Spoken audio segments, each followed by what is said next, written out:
Hello good morning guys. I hope आप सब बहुत अच्छे होंगे। Let's begin with our motivational quote. Whosoever is delighted in solitude is either a wild beast or a god। ठीक है, तो जो भी सोलिट्यूड का मतलब होता है कि अकेले रहना। ठीक है, तो जो भी अकेले रहना सीख गया वो आइदर वाइल्ड बीस्ट और अ गॉड। ठीक है, तो आई होप आप ये कोट समझ गए होंगे। चलिए बढ़ते हैं आगे अपने क्वेश्चन नंबर 1 की तरफ। आपको बताना है वर्ल्ड अर्थ डे की थीम क्या थी। वर्ल्ड अर्थ डे हर साल अप्रैल 22 को मनाया जाता है और आपको बताना है कि इस बार जो वर्ल्ड अर्थ डे था उसकी थीम क्या थी। तो इस बार की वर्ल्ड अर्थ डे की थीम है इन्वेस्ट इन आवर प्लेनेट। तो ये इस बार की थीम थी। और जब पहली बार वर्ल्ड अर्थ डे मनाया गया था वो मनाया गया था 22 अप्रैल 1970 को, वो भी यूनाइटेड स्टेट्स में। तब से हर साल 22 अप्रैल को ऑब्जर्व किया जाता है और बहुत इंपॉर्टेंट डे है। इस पे क्वेश्चन बनते हैं एग्जाम्स में, तो ध्यान रखिएगा। थीम आपको मैंने बता दी। ठीक है, क्वेश्चन नंबर 2 आपको बताना है इंडियन एजुकेशनल इंस्टीट्यूट ने, वो कौन सा इंडियन एजुकेशनल इंस्टीट्यूट है जिसने इंट्रोड्यूस करी है नए फॉर्म ऑफ कॉन्वोकेशन जिसे कहा जा रहा है कमेंसमेंट सेरेमनी। जैसे कॉन्वोकेशन का मतलब होता है कि जब आप पास आउट हो जाते हैं, जब आपको डिग्री मिलती है। ठीक है, आपने देखा होगा। ठीक है, वो काले से कोर्ट्स वगैरह में। ठीक है, तो उस चीज़ को कहते हैं कॉन्वोकेशन। तो ये कौन सी आईआईटी है जिसने कमेंसमेंट सेरेमनी शुरू करी है। ठीक है, रादर की कॉन्वोकेशन, तो ये है आईआईटी बॉम्बे। ठीक है, और ये सेकंड मई को होगी अभी। तो आईआईटी बॉम्बे मतलब न्यू फॉर्म ऑफ कॉन्वोकेशन। ठीक है, और ये फर्स्ट टाइम हो रहा है। ठीक है,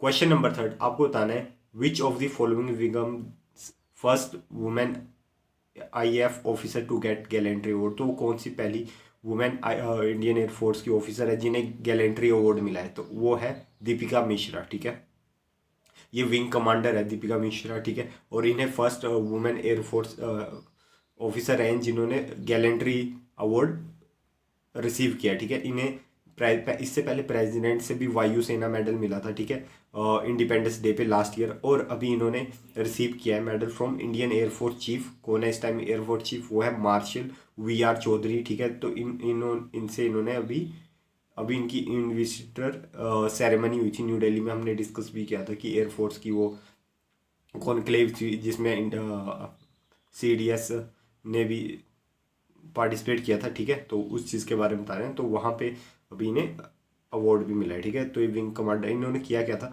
इन्होंने ह्यूमैनिटेरियन असिस्टेंस और डिजास्टर रिलीफ ऑपरेशन में मतलब पार्टिसिपेट किया था जब फ्लड्स आई थी नॉर्दर्न मध्य प्रदेश में। ठीक है, 2000 अगस्त 2021 में। और इनके एफर्ट्स की वजह से 47 लोगों की जान बच गई। तो बहुत बड़ी चीज़ है। ठीक है, तो आप देख सकते हैं कि कितनी बड़ा एफर्ट था इनका। ठीक है, तो और टोटल अभी 58 पर्सनल्स को ये गैलेंट्री अवार्ड्स रिसीव हुए हैं। ठीक है, नेक्स्ट क्वेश्चन आपको बताना है prime minister award for excellence in public administration 2022 in the category of innovation central was conferred to which one.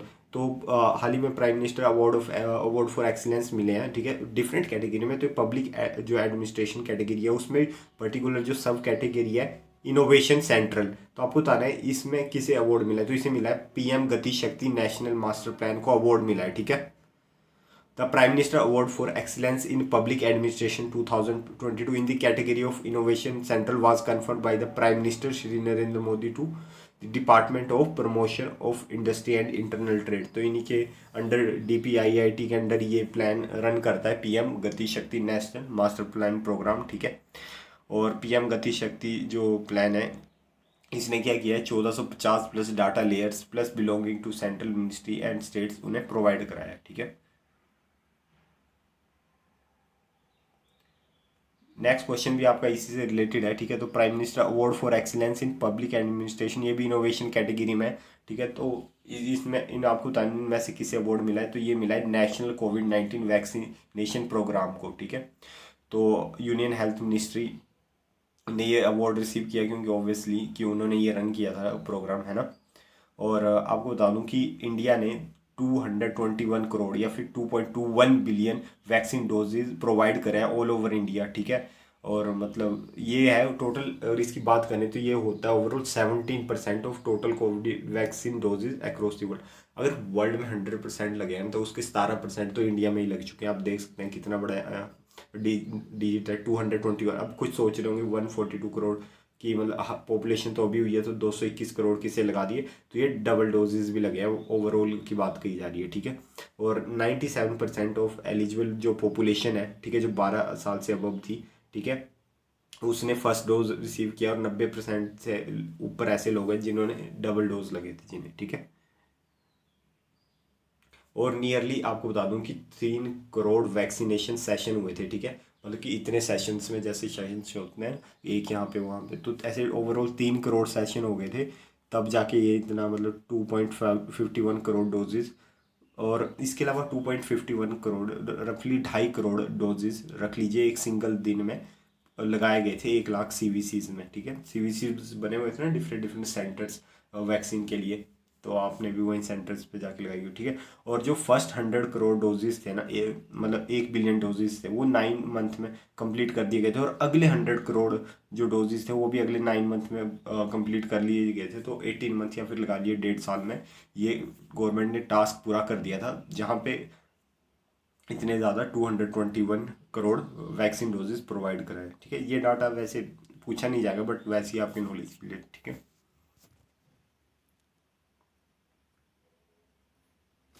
और आपको बताना, मिनिस्ट्री ऑफ सिविल एविएशन ने हाल ही में लॉन्च करा है कौन सा राउंड रीजनल कनेक्टिविटी स्कीम, उड़े देश का आम नागरिक का। तो इसका इन्होंने 5th राउंड लॉन्च किया हाल ही में, ठीक है। तो 5th राउंड उड़ान स्कीम आपको सब पता ही है, ठीक है। और ये हेल्प करेगी जो रिमोट एरियाज है, रीजनल एरिया है कंट्री के, जो दूर दराज के इलाके हैं जहाँ कनेक्टिविटी नहीं है, वहाँ पे कनेक्टिविटी पहुँचाई जाए। क्योंकि इस स्कीम का मतलब, उड़ान स्कीम का एक ही मोटो है कि जो लास्ट माइल कनेक्टिविटी हो, जो आखिरी गांव है, जो कोई ऐसी जगह है जहाँ नहीं है कनेक्टिविटी, वहाँ भी कनेक्टिविटी पहुँचाई जाए, तो उस चीज़ पे इसका फोकस है। कम्युनिकेशन मिनिस्टर अश्वनी वैष्णव जी ने डेडिकेट किए 254 4G mobile tower to nation in which state. तो ये इन्होंने करे अरुणाचल प्रदेश में 4G मोबाइल टावर्स, ठीक है। आप सोच रहे हैं अब तो 5G का टाइम है, ठीक है, 6G 5G 6G, लेकिन अभी कुछ मतलब पर्टिकुलर गांव के एरियाज हैं, कुछ ऐसे हिली एरिया हैं जहाँ पे 4G ढंग से नहीं चल पाया, तो वहाँ पे 4G की भी ज़रूरत है, ठीक है। तो इन्होंने अरुणाचल प्रदेश में करा है, ठीक है।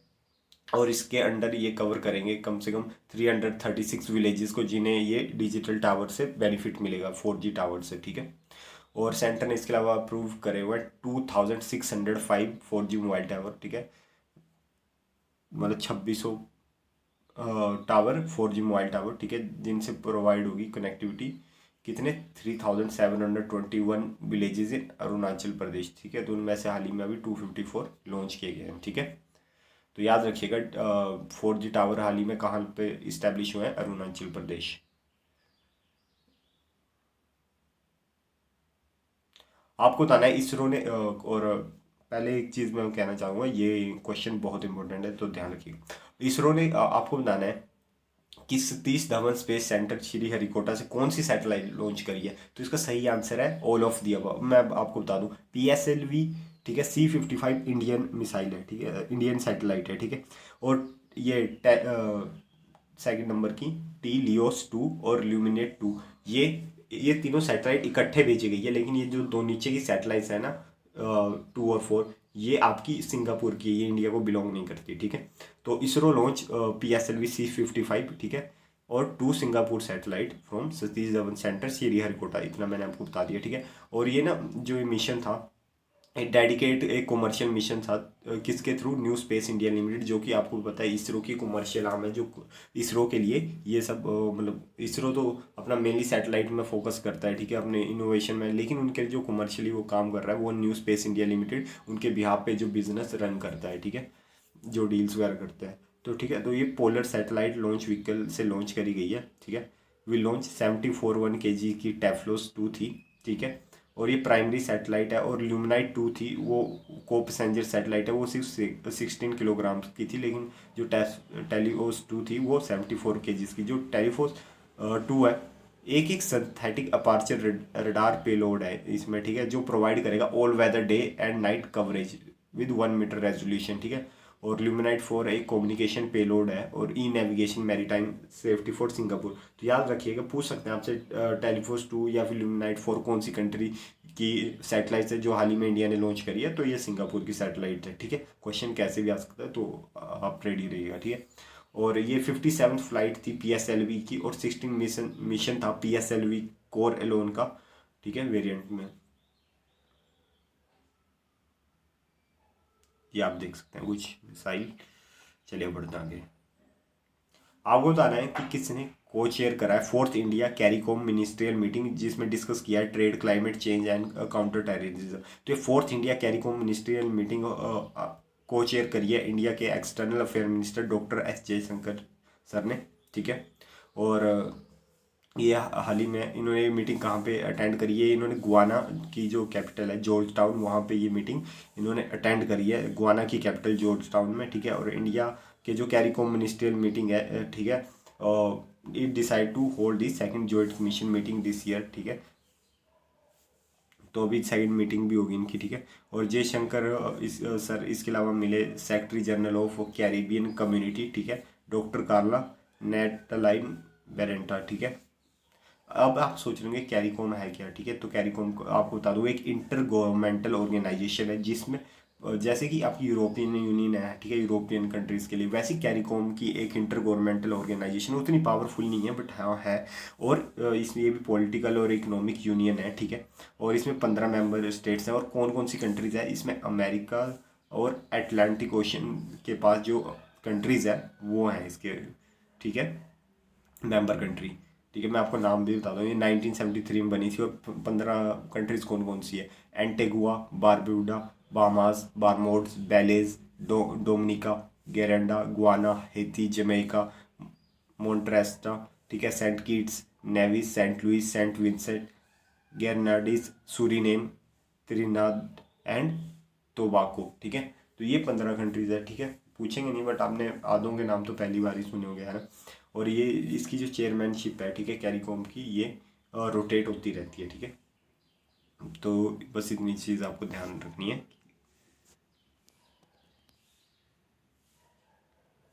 आपको बताना है कौन सी स्टेट गवर्नमेंट ने डिसाइड करा है कि वो कॉन्स्टिट्यूट करेंगे न्यू कमीशन, जिसमें वो डिसाइड करेंगे कि बैकवर्डनेस ऑफ मराठा कम्युनिटी। तो मराठा कम्युनिटी यहाँ बैकवर्ड क्लास में आते हैं नहीं, उनकी उस बैकवर्डनेस को डिसाइड करने के लिए न्यू कमीशन बनाया है आपका महाराष्ट्र गवर्नमेंट ने, ठीक है। और महाराष्ट्र के चीफ मिनिस्टर है एकनाथ शिंदे। बस इतनी चीज़ ध्यान रखनी है। नेक्स्ट क्वेश्चन आपको बताना है इंडिया कौन से स्पोर्ट पे है ग्लोबल यूनिकॉर्न की इंडेक्स 2023 बाई हुरून। हुरून ने आपको पता है एक ऑर्गेनाइजेशन है जो डाटा रिलीज करती है। जो यूनिकॉर्न्स होते हैं बेसिकली स्टार्टअप्स को बोला जाता है जो सक्सेसफुल स्टार्टअप हो गए होते हैं। तो इंडिया इस लिस्ट में 3rd रैंक पे है, ठीक है। तो India at the 3rd spot in global unicorn index 2023 by Hurun, ठीक है। और इंडिया से ऊपर है चाइना, और उसके बाद है यूएस। यूएस से सबसे पहले, फिर चाइना, फिर इंडिया, ठीक है।